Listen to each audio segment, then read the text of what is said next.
Bismillahirrahmanirrahim. Assalamualaikum warahmatullahi wabarakatuh. Jumpa lagi di channel YouTube Rivanista, masih di sudut edukasi, belajar mudah dan menyenangkan. Bagaimana kabar adik-adik sekalian, khususnya siswa-siswi kelas 4?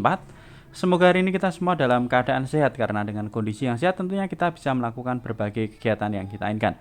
Dan dengan kondisi yang sehat pula pastinya kita bisa belajar bersama untuk membahas soal-soal dari buku ISPS atau Erlangga Street Point Series untuk SD atau MI kelas 4 ya, yang mana kita masih di bab 2 ya, operasi hitung bilangan cacah. Nah, oke.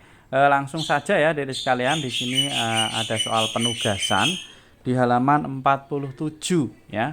Jadi yang masih ketinggalan bahasan sebelumnya bisa dilihat di playlist ISPS Matematika kelas 4. Di sana udah kita bahas semua ya di channel Rivanista, dari mulai bab 1 sampai dengan terakhir. Cuman ada beberapa ya untuk yang penugasan ataupun pemecahan masalah, ada beberapa yang belum kita bahas ya. Jadi kita bahas semuanya, kita kupas tuntas ya.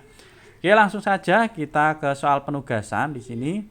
Ya, perhatikan kartu bilangan berikut ya. Di sini ada 0, 1, 2, 3, 4, 5, 6, 7, 8 dan juga 9. Nah, pertanyaannya, tuliskan bilangan kuadrat yang terdiri atas satu atau dua angka berbeda dari kartu bilangan di atas ya. Jadi kita diminta untuk menuliskan bilangan kuadrat yang terdiri satu atau dua angka yang berbeda ya, misalnya 12 ataupun mungkin 23 atau mungkin 3 kuadrat ya. Jadi bilangan kuadrat misalnya 12 kuadrat atau 13 kuadrat atau mungkin 5 kuadrat lah, itu ya berarti satu atau dua angka. Nah, tentunya berbeda ya.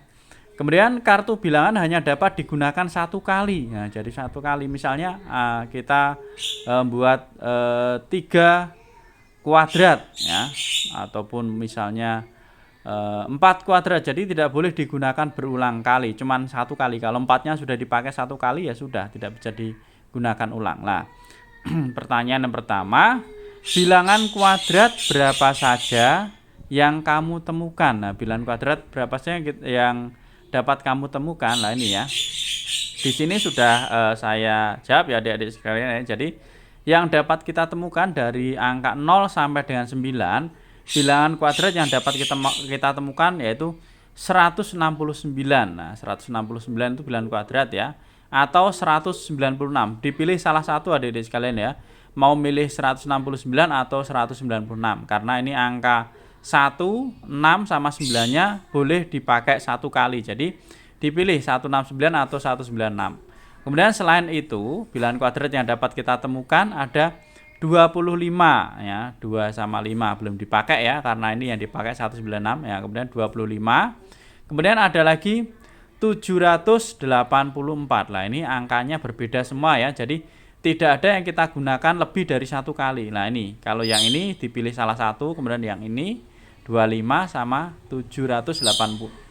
Nah, ini adalah bilangan-bilangan kuadrat yang dapat kita gunakan dari kartu bilangan 0 sampai 9 ya. Jadi 169 atau 196. Kemudian ada 25 dan satu lagi ada 784. Nah, selanjutnya yang kedua, berapa akar kuadrat dari bilangan tersebut? Nah, kalau kita pilih 169 maka akar kuadratnya adalah 13. Nah, sedangkan kalau kita pilih 196 maka akar kuadratnya adalah 14 ya.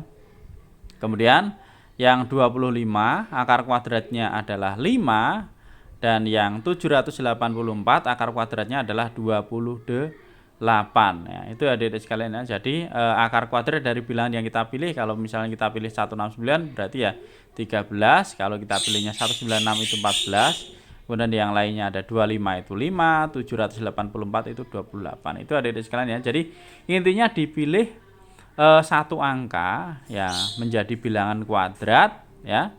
Kemudian tidak boleh diulangi lagi. Nah, ini misalnya 1 tadi udah dipilih ya, berarti tidak boleh kita gunakan di bilangan berikutnya. Nih, kita pilih 169 misalnya, berarti kita udah ambil ya 169, berarti udah hilang. Nah, berarti bilangan kuadrat berikutnya kita pilih misalnya 25, karena ini masih ada ya, berarti ini 1, 6 sama 9-nya udah hilang. Nah, 2 sama 5 juga sudah hilang.